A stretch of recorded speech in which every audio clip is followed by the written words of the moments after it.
Bom dia, meus irmãos. Nós queremos recebê-los em nome do Senhor Jesus, com muita alegria nessa manhã, e dizer da nossa gratidão a Deus pelo privilégio de poder servi-lo nesse que é o primeiro dia da semana. Estamos reunidos para isso. A semana começa hoje e nós a começamos aos pés do nosso Deus, cantando louvores, ouvindo a sua palavra e lhe dirigindo orações. Hoje é celebrado o Dia dos Pais, é uma data da nossa cultura. Vocês vão notar que o nosso culto não é voltado para os pais, nem para essa data, não é nem de manhã nem à noite, porque a agenda da igreja ela não depende da agenda cultural. Se fosse assim, cada domingo nós íamos ter que estar fazendo algum culto, o dia disso, o dia do avô, o dia da tia, dia da sogra e essas coisas todas. E a igreja não seguia pelo calendário da nossa sociedade. Faremos menção aos pais no final do culto, mas a igreja segue sua própria agenda. Nós temos uma avaliação do que é que a igreja precisa ouvir, o que é que precisa ser dito, e nós só saímos desse rumo por alguma razão imperiosa e não por conta das celebrações que são comuns na sociedade. E assim nós retomamos hoje a nossa série de mensagens no livro de Josué. Nós paramos no capítulo 6, antes das férias, e agora, ao retornar, temos diante de nós o conhecido capítulo 7, que narra a história do pecado de um soldado israelita chamado Acã. Eu queria que você mantivesse a sua Bíblia aberta em Josué capítulo 7, porque nós iremos fazer a leitura à medida que a exposição da palavra de Deus prossegue. O livro de Josué narra como, sob a liderança desse homem, Deus entregou aos israelitas a terra de Canaã, conforme havia prometido a Abraão, Isaque e Jacó. O livro começa com Josué assumindo a liderança do povo de Deus no lugar de Moisés, que havia morrido.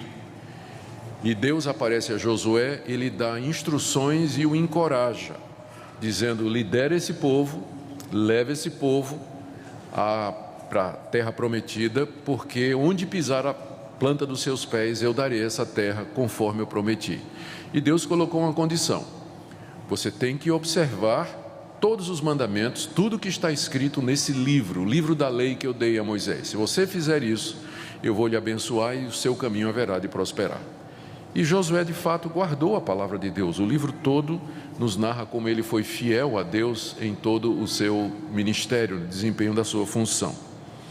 Depois disso, então, Josué chama o povo, prepara o povo, e o primeiro obstáculo é o rio Jordão. Eles estão do lado de cá e a terra prometida está do lado de lá, separando então esse rio Jordão. É época de cheia, o rio transbordava pelas suas ribanceiras, não havia nenhuma possibilidade daquele povo atravessar.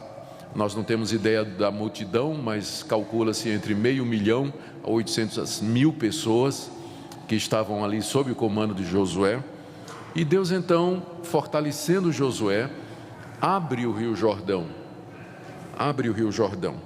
e o povo atravessa a seco. E a notícia disso, de como o Deus de Israel havia aberto o rio Jordão para que o seu povo atravessasse, chegou ao conhecimento dos moradores daquela terra. Havia 7 nações naquela terra, todas preparadas, todas militarmente treinadas e mais ou menos confiantes de que aquele invasor que estava chegando, que era um povo que tinha passado 40 anos no deserto, não tinha armamento militar, não tinha treinamento militar, aquilo era uma ameaça pequena. Mas na hora que eles sabem, né, ouvem, diz lá o texto que Deus abriu o rio bem na frente da cidade de Jericó, então o pessoal começou a ficar com medo. Epa, esse pessoal é diferente, o Deus desse povo é diferente.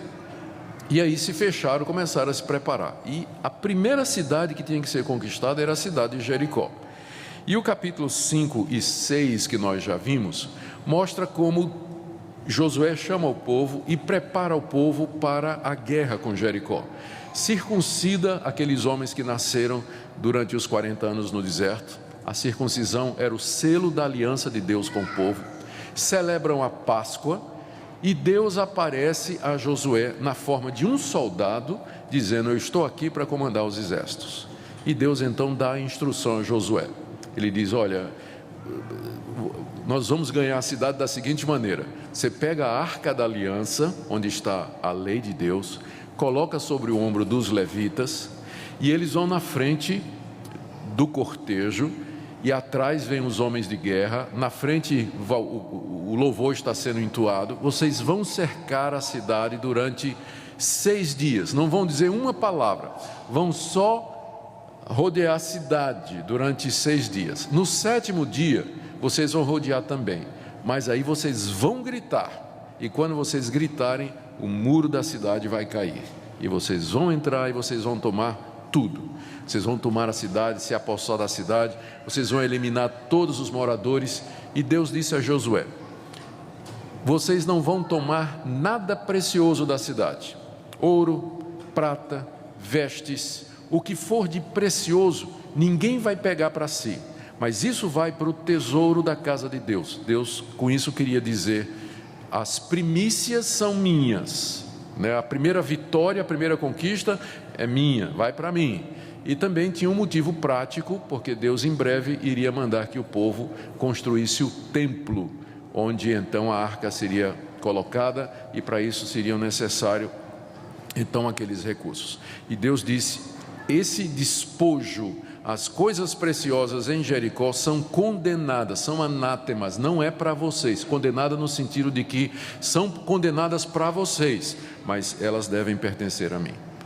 E o povo obedeceu a Deus. Nós lemos a história no capítulo 6 de como eles fizeram exatamente como Deus mandou, rodearam a cidade. No 7º dia gritaram, as muralhas caíram e eles se apossaram da cidade e eliminaram todos os moradores, menos a prostituta Raabe, que tinha acolhido os espias. Nós lemos isso lá no capítulo 2, no início do livro.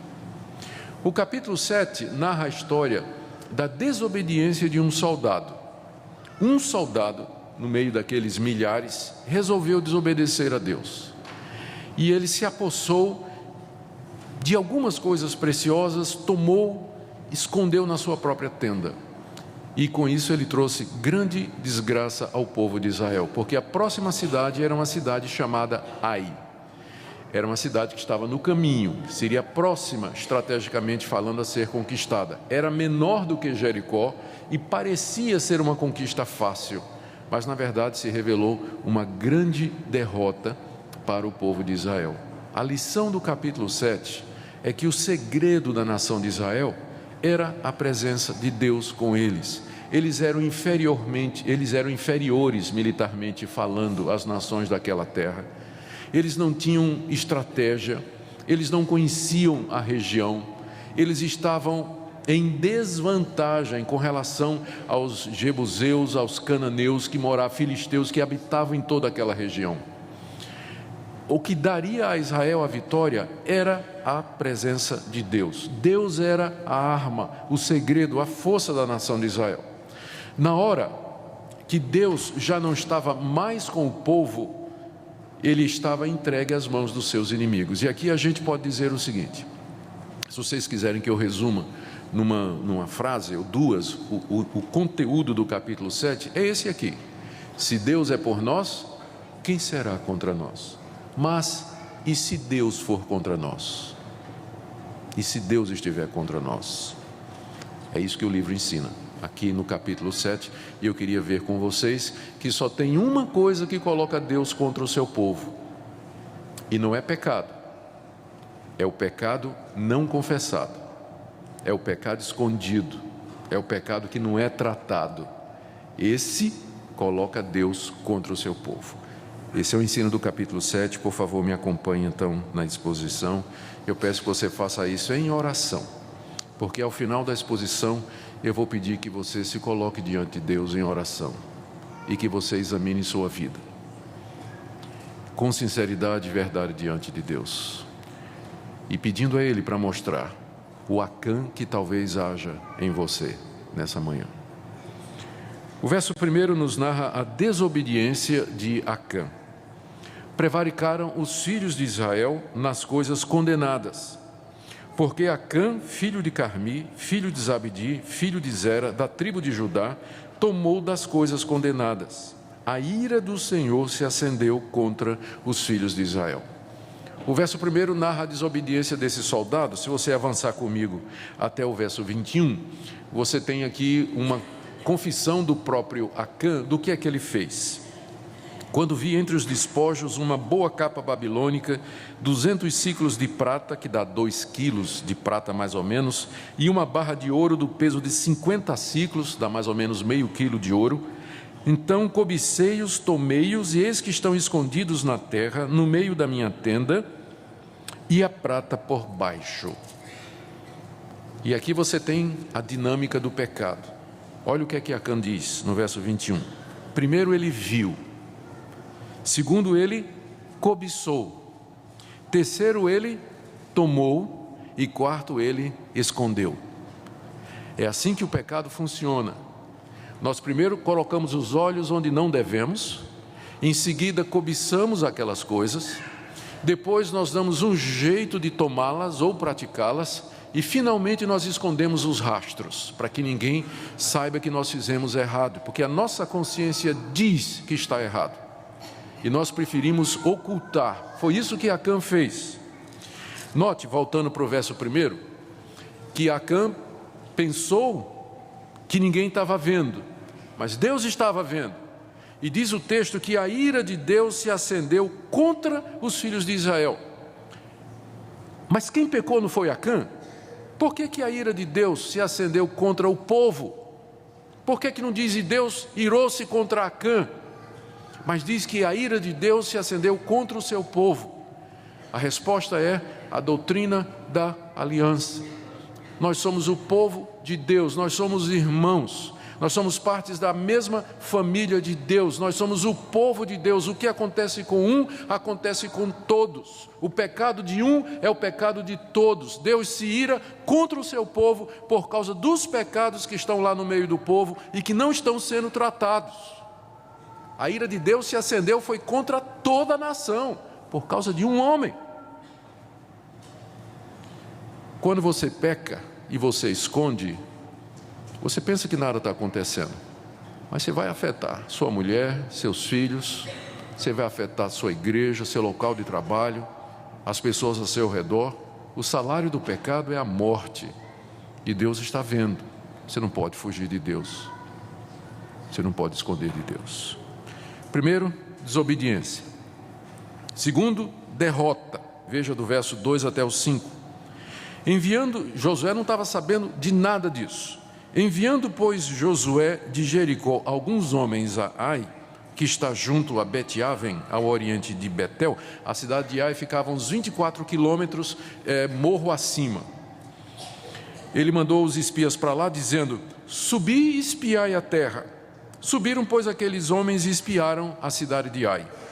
E voltaram a Josué e lhe disseram: não suba todo o povo, subam uns 2 ou 3 mil homens a ferir Ai.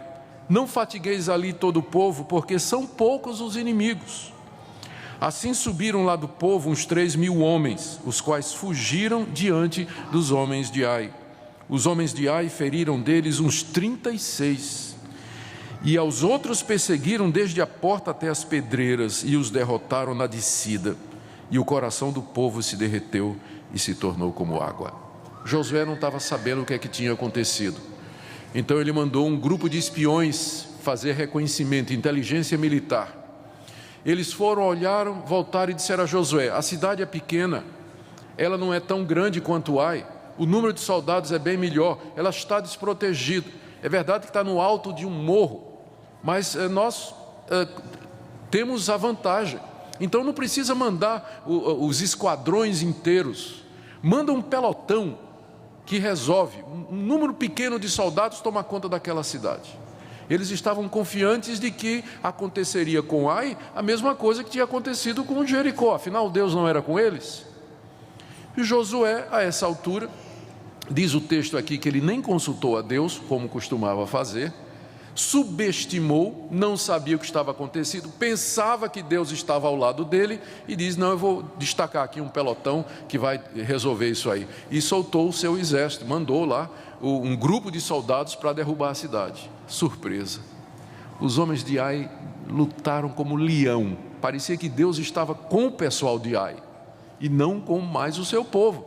E o resultado é que o povo foi derrotado. Voltaram correndo para casa, descendo morro abaixo até as pedreiras onde estava Jericó, e no caminho morreram 36 soldados, pais de família, por causa do pecado de um homem. 36 morreram. E o coração do povo se derreteu. Ninguém estava entendendo mais nada. Como é que a gente conquistou Jericó e agora está sendo derrotado em Ai? A resposta é que em Jericó Deus estava com eles, e em Ai Deus não estava mais. Deus está virado com o seu povo. Se Deus é por nós, quem será contra nós? Mas se Deus está contra nós, até Ai nos derrota. E ai de nós, se Deus não está conosco. Do verso 6 até o verso 9, você vê o desespero de Josué. Está seguindo a sequência? Desobediência, verso 1. Derrota, do verso 2 ao verso 5. Desespero, de 6 a 9. Josué rasgou as vestes, se prostrou em terra sobre o rosto perante a arca do Senhor até a tarde. Ele e os anciãos de Israel, e deitaram pó sobre a cabeça. E disse Josué: Ah, Senhor Deus, por que fizeste este povo passar o Jordão, para nos entregares nas mãos dos amorreus, para nos fazerem perecer? Tomara nos contentáramos com ficarmos da além do Jordão. Ah, Senhor, o que direi? Pois Israel virou as costas diante dos seus inimigos. Ouvindo isso, os cananeus e todos os moradores da terra nos cercarão e desarraigarão o nosso nome da terra. E então, que farás ao teu grande nome? O desespero tomou conta de Josué. Ele não estava entendendo, ele não sabia por que é que Deus não estava mais com o seu povo. E ele fez a única coisa que a liderança podia fazer. Rasgou as vestes, que era um símbolo de desespero e de tristeza no antigo mundo oriental. Chama o resto da liderança, se coloca diante da arca de Deus, que é o símbolo da presença de Deus, e choram, lamentam, jogam pó sobre a cabeça e gritam diante de Deus e clamam a Deus dizendo: Deus, se vai ser assim, era melhor a gente ter ficado do outro lado do rio, mas o Senhor nos traz para o lado de cá do rio para a gente morrer nas mãos desses homens. Quem dera a gente tivesse ficado lá. E Josué sabia orar. Ele toca no ponto sensível de Deus. Ele diz assim: se nós formos destruídos, vai respingar no Senhor, porque todo mundo aqui sabe que o Senhor tirou a gente lá do Egito. Aí eles vão dizer o quê? Eles vão dizer: Deus começou a obra e não terminou. Deus tirou um povo do Egito, mas morreu nadando na praia. Não chegou no final, não teve força para cumprir as promessas. Deus, o que está em jogo é o teu nome. Gente, Josué sabia orar. E agora você já descobriu porque boa parte das suas orações não são atendidas, não é? É que você não argumenta o argumento certo com Deus. Você chega para Deus e diz assim: Deus, eu quero isso porque eu quero isso. E Deus diz: e daí? Deus, me dá isso porque eu quero isso. Sim. Agora, quando você argumenta com Deus dizendo: Deus, ouve a minha oração, porque se isso acontecer, a glória é tua, o teu nome será engrandecido, as pessoas verão que tu és Deus. Esse é o maior argumento que você pode ter com Deus, quando a glória dele está envolvida, o nome dele está envolvido, porque Deus preza acima de tudo a sua glória e o seu próprio nome. Josué sabia disso, e é assim que ele argumenta: o que é que o Senhor vai fazer com o seu nome se a gente for derrotado? Aí vamos para a quarta parte, quando Deus então dá direção a Josué. Apesar de que Deus estava irado com o seu povo, ele não abandonou o seu povo, e ele escutou a oração de Josué. E do verso 10 até o verso 15, ele aparece a Josué e lhe dá direção. Estão seguindo a sequência, né? Desobediência trouxe derrota, que trouxe desespero. O desespero em forma de oração trouxe resposta na forma de direção. Então disse o Senhor a Josué, estou lendo o verso 10: levanta-te, porque estás prostrado assim sobre o rosto. Israel pecou e violaram a minha aliança, aquilo que eu lhes ordenara, pois tomaram das coisas condenadas e furtaram e dissimularam, e até debaixo da sua bagagem o puseram. Pelo que os filhos de Israel não puderam resistir aos seus inimigos, viraram as costas diante deles, porquanto Israel se fizera condenado. Já não serei convosco, se não eliminardes do vosso meio a coisa roubada. Dispõe-te, santifica o povo, e dize: santificai-vos para amanhã, porque assim diz o Senhor Deus de Israel: há coisas condenadas no vosso meio, ó Israel. Aos vossos inimigos não podereis resistir, enquanto não eliminardes do vosso meio as coisas condenadas. Pela manhã, pois, vos chegareis segundo as vossas tribos, e será que a tribo que o Senhor designar por sorte se chegará segundo as famílias, e a família que o Senhor designar se chegará por casas, e a casa que o Senhor designar se chegará homem por homem. Imagina a cena: Josué prostrado de joelhos diante da arca, vestes rasgadas, coberto de cinza, de pó, clamando a Deus. E de repente da arca, a gente não sabe como aconteceu, eu apenas imagino, da arca a glória de Deus brilha sobre a arca e a voz de Deus dá uma ordem extraordinária: Josué, pode parar de orar. Por que você está orando? Fique em pé, Josué, não é hora de orar não. Gente, eu só me lembro de uma outra passagem na Bíblia em que Deus manda alguém parar de orar. Porque a Bíblia toda, ele diz assim: ore, ore, não é isso? De Gênesis e Apocalipse ele diz: ore, orai sem cessar, buscai e achareis, batei, abri-se-vos-á. Busca a Deus em oração constantemente. Deus está mandando a gente orar o tempo todo. Mas tem hora que não é hora de orar aqui, que era tempo de consertar a vida. Era tempo de resolver o problema do pecado. Pode parar de orar, Josué. Levanta, vamos resolver isso aqui. Porque não adianta orar se você não resolve o problema do pecado. Orar não substitui quebrantamento, santificação, arrependimento, restituição, reconciliação. Você pode orar até o dia do juízo, mas se você não fizer estas coisas, isso de nada vai lhe adiantar. Por que você está aí de joelho, orando? Vamos fazer a coisa certa. E aí Deus então diz a Josué o que é que está acontecendo. Disse o Senhor a Josué no verso 11: Israel pecou. Nota que Deus continua a tratar o povo, a situação no coletivo. Ele diz: Israel pecou. A gente sabe que foi um homem só, mas ele diz: Israel pecou. Ele está atribuindo ao povo todo a responsabilidade. Israel pecou, Israel quebrou a minha aliança. Verso 12: por isso Israel não pôde resistir aos inimigos, por isso Israel virou as costas. E Deus diz no verso 12: eu não serei mais com vocês, se vocês não eliminarem do meio de vocês a coisa proibida, a coisa roubada. O que Deus está dizendo a Josué é o seguinte: Josué, o segredo da vitória da igreja sou eu.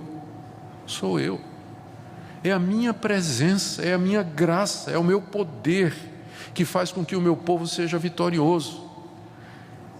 Não é uma questão de ter muito dinheiro, de ter estratégia, de ter metodologia, de ter homens capacitados, pastores com títulos. Estas coisas são importantes, mas se eu não estiver no meio de vocês, isso não vale nada. Não vale nada. O segredo da igreja é a presença de Deus no nosso meio. E só tem uma coisa que afasta a presença de Deus do meio do seu povo. E não é pecado. Porque se confessarmos os nossos pecados, Ele é fiel e justo para nos perdoar os pecados e nos purificar de toda injustiça. Ao coração quebrantado e contrito, Deus não rejeita. Se nós pecarmos e nos humilharmos diante de Deus e buscarmos a Deus em arrependimento, está escrito que Ele nos ouve e que Ele nos perdoa, que Ele nos levanta e nos dá um novo começo. Então o problema não é o pecado, o problema é a atitude de Acã. É você pecar e você esconder, e você fazer de conta que não houve nada. E você continuar no pecado oculto e não tratar isso diante de Deus. O pecado precisa ser tratado. Isso que Deus diz aqui. Não é hora para orar, não. É hora para colocar a vida em ordem. É hora para colocar a vida em ordem. E o problema é esse: vocês têm que eliminar a coisa roubada do meio de vocês, porque enquanto isso vocês não poderão, estou lendo o final do verso 13, vocês não poderão resistir aos seus inimigos. E aí do verso 14 a 15, Deus dá a direção a Josué de como ele deveria tratar a questão do pecado. Josué deveria reunir o povo, santificar o povo naquela noite, chamar o povo naquela noite, passar as orientações que Deus havia dito, explicar a razão da derrota, dizer que no meio havia alguém que havia quebrado a aliança de Deus e que eles deveriam passar a noite examinando, e que no dia seguinte de manhã Deus iria mostrar quem é que fez a coisa errada. Deus ia separar uma tribo, e isso através do sistema de sortes. O sistema de lançar sortes, que era usado no Antigo Testamento para saber a vontade de Deus, consistia no uso do Urim e Tumim, que era uma estola sacerdotal com 12 pedras que tinham o nome das 12 tribos de Israel. Então aquelas pedras eram selecionadas, cada uma representava uma tribo, e eram jogadas, e aí então no jogar daquelas pedras Deus mostrava a tribo que ele queria. Depois a mesma coisa para famílias e assim por diante. Era assim que funcionava no Antigo Testamento. Só avisando, Deus não age mais assim hoje, não é? Então não vá, pode guardar seu baralho, Deus não vai responder dessa maneira, não é assim que funciona. E os seus dados também, não. Isso era uma direção no Antigo Testamento, mas era assim que Deus falava. Agora, a pergunta que a gente faz é: Deus não sabia que era Acã? É claro que Deus sabia. Por que ele não disse a Josué? Foi Acã que fez isso. Ele podia ter dito, não podia? Foi Acã que fez isso. Mas ele não disse. Ele estabeleceu um processo pelo qual o povo de Deus chegaria àquela conclusão. Por que Deus fez isso? Eu posso imaginar algumas coisas. Primeiro, Deus queria que o seu povo se envolvesse no tratamento daquele pecado, para que o povo sentisse que o pecado de um é responsabilidade de todos. Então ele queria que o povo todo se envolvesse. Eu fico pensando naquela noite, depois que Josué reuniu o povo e disse para o povo: olha, Deus amanhã vai mostrar quem é. Eu fico pensando, vão para suas tendas e se preparem, porque amanhã Deus vai mostrar. Eu fico pensando no pai de família que temia Deus, reunindo a sua família naquela noite, dentro da tenda, e perguntando: Jacó, foi você? Judá, foi você que fez isso? Foi você que fez isso?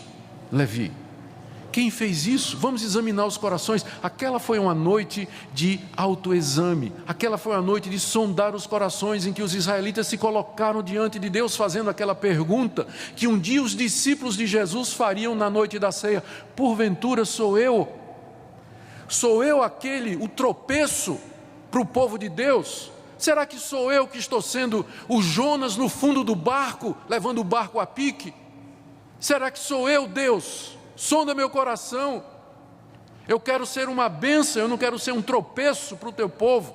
Imagina, a noite toda o pessoal sondando o coração e chegando a Deus fazendo isso. Eu acho que era isso que Deus queria. Jesus fez a mesma coisa. Na noite em que foi traído, ele reuniu os discípulos e disse: um de vocês vai me trair. Ele não disse quem era, ele sabia, mas disse: um vai me trair. Aí o que é que todos eles fizeram? Eles chegaram para Jesus e disseram: porventura sou eu? Sou eu, Senhor? Sou eu, Senhor? Essa é a razão pela qual Deus não disse o nome de Acã, Josué. Ele queria que o povo todo se humilhasse diante de Deus e sondasse o coração e estivesse pronto a se arrepender e mudar de vida. Verso 16 até o verso 21, nós temos a descoberta. Estão seguindo, né? Desobediência levou à derrota, que trouxe o desespero. A oração trouxe a direção, e agora vem a descoberta do que é que tinha acontecido. Verso 16: então Josué se levantou de madrugada, fez chegar a Israel segundo as suas tribos, e caiu a sorte sobre a tribo de Judá. Fazendo chegar a tribo de Judá, caiu sobre a família dos Zeraitas. Fazendo chegar a família dos Zeraitas, homem por homem caiu sobre Zabdi. E fazendo chegar a sua casa, homem por homem caiu sobre Acã, filho de Carmi, filho de Zabdi, filho de Zera, da tribo de Judá. Então disse Josué a Acã: filho meu, dá glória ao Senhor Deus de Israel, e a ele rende louvores. Declara-me agora o que fizeste, não me ocultes. Respondeu Acã a Josué e disse: verdadeiramente pequei contra o Senhor Deus de Israel, e fiz assim e assim. Quando vi entre os despojos uma boa capa babilônica, 200 ciclos de prata e uma barra de ouro do peso de 50 ciclos, cobicei-os e tomei-os, e eis que estão escondidos na terra no meio da minha tenda, e a prata por baixo. De manhã, o povo reunido diante de Deus. Acã está lá no meio. O que passava na cabeça de Acã? Isso aí, Josué está blefando. Josué não tem como saber que fui eu. Isso que ele falou é conversa. Se eu confessar o meu pecado, se eu disser que fui eu, as consequências serão terríveis. Eu vou ficar no meu lugar, não vou dizer nada. Escolhi da tribo de Acã, Judá. Aí Acã já sente a forca apertando aqui. Diz, não, mas isso foi uma coincidência. Tribo de Judá, aquilo ali foi só sorte. Josué não tem como saber isso aqui. Ele está blefando, ele está jogando verde para colher maduro. Eu não vou dizer nada, vou continuar na dureza aqui do meu coração. Aí tira a família dele. O laço se aperta mais. Eu imagino Acã vendo chegar perto, né? A Lava Jato está chegando perto.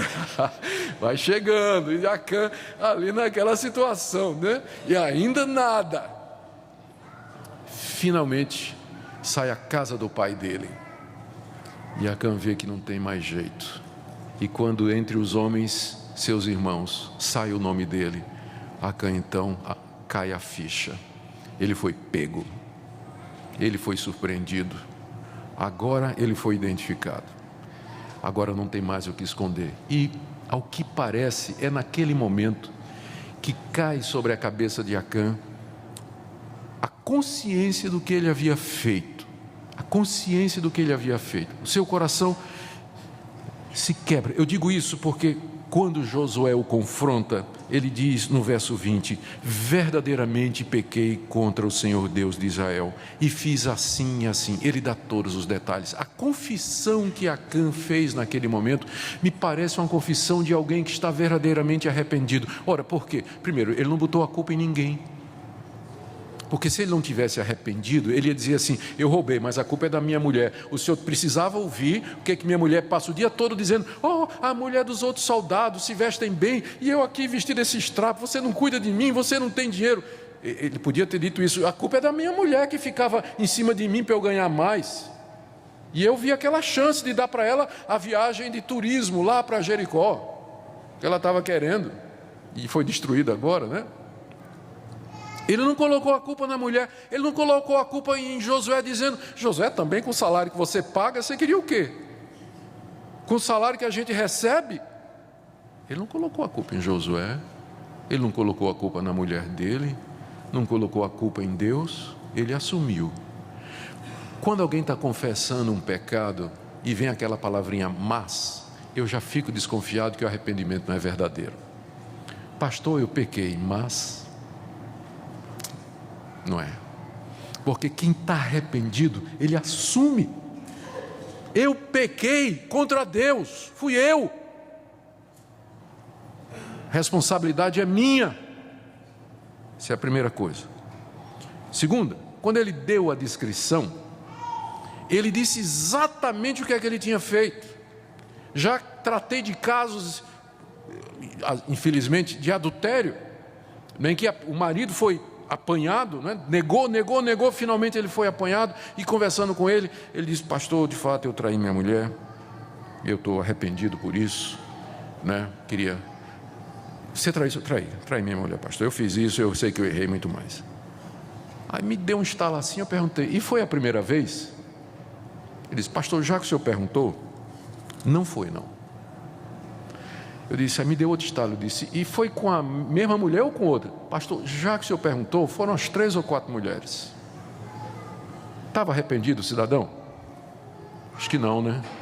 Porque quem está arrependido, ele não vai negar, ele não vai dizer tudo. Ele vai abrir o coração: eu fiz isso, eu fiz isso, fiz isso e fiz isso. Estou arrependido, estou pronto a assumir as consequências. Que parece que é o que Acã fez aqui. Será que Deus teve misericórdia de Acã? A confissão dele parece uma confissão verdadeira. Veja o que acontece do verso 22 a 26, onde nós temos a disciplina que Deus colocou sobre Acã. Então Josué enviou mensageiros que foram correndo à tenda, e eis que tudo estava escondido nela e a prata por baixo. Tomaram, pois, aquelas coisas do meio da tenda e as trouxeram a Josué e a todos os filhos de Israel e as colocaram perante o Senhor.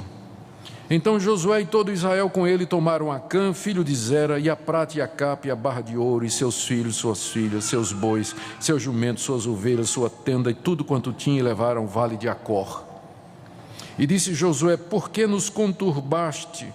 O Senhor hoje te conturbará. E todo Israel o apedrejou, e depois de apedrejá-los, queimou-os, e levantando sobre ele um montão de pedras que permanece até o dia de hoje. Levantaram sobre ele um montão de pedras que permanece até o dia de hoje. Assim, o Senhor apagou o furor da sua ira, pelo que aquele lugar se chama o Vale de Acor, até o dia de hoje. Acor, em hebraico, significa desgraça, ou conturbação, por causa da palavra de Josué. Por que nos perturbaste? Por que nos conturbaste? Uma vez que foi descoberto o pecado, agora Acã tinha que enfrentar as consequências. Eu acredito que ele foi perdoado, porque a confissão dele é sincera. Mas o fato de que Deus perdoa não quer dizer que ele nos livra das consequências do nosso pecado. Especialmente quando o pecado toca na vida de outras pessoas, como foi o caso desse homem. Por causa do pecado dele, 37 pais de família morreram. Se a confissão dele é verdadeira, e eu creio que era, Deus perdoou Acã. Mas Acã tinha que enfrentar as consequências do seu pecado. E a mesma coisa hoje, às vezes as pessoas não entendem. Uma pessoa que foi apanhada em pecado, pede perdão, nós perdoamos, mas isso não quer dizer que às vezes ela tem que ser disciplinada, ela tem que ser corrigida, e ela tem que fazer restituição. Ela tem que desfazer o que ela fez de errado. O fato de que você pediu perdão e foi perdoado não elimina ou não tira a necessidade de você dar retratação e reparar o erro que você fez. Na lei do Antigo Testamento, a morte era castigada com a morte, olho por olho, dente por dente. O pecado de Acã matou 37 homens, ele tinha que ser morto. E então aqui a pena de morte executada contra ele e contra sua mulher e contra os seus filhos. Por quê? 2 motivos. Primeiro, porque provavelmente, não sabemos, porque o texto não disse, era impossível Acã ter escondido tudo aquilo embaixo da tenda sem a conivência da sua família. E não seria a primeira vez. Lembra a história de Ananias e Safira? Quando Ananias enganou ao Espírito Santo com o dinheiro de uma propriedade, e a mulher foi cúmplice. Não seria a primeira vez que uma mulher é cúmplice no pecado do marido. E os filhos, porque está escrito que Deus castiga a iniquidade dos pais nos filhos até a 3ª e 4ª geração, se os filhos andam nos caminhos dos pais. Deus nos trata como coletividade. Como dissemos no começo, o seu pecado sempre vai afetar alguém. Sempre vai afetar alguém. Sempre vai. E a segunda razão é a aliança. Somos o povo de Deus e Deus nos responsabiliza. O texto termina, e eu vou terminar também, dizendo que depois do apedrejamento, Deus mandou que se fizesse um montão de pedras ali em cima do local onde estavam os corpos. O que é uma coisa muito estranha, porque geralmente nós fazemos monumentos e fazemos estátuas para destacar coisas boas, uma inauguração, uma obra, lembrar um grande vulto da história, um evento de vitória, não é? Nós fazemos um monumento, mas você colocar um montão de pedra em cima de uma família que foi apedrejada e queimada, porque o chefe de família quebrou a lei de Deus, trazendo desgraça sobre o povo de Deus, por que Deus faria isso? Eu só posso pensar numa coisa: Deus queria que seu povo não esquecesse isso.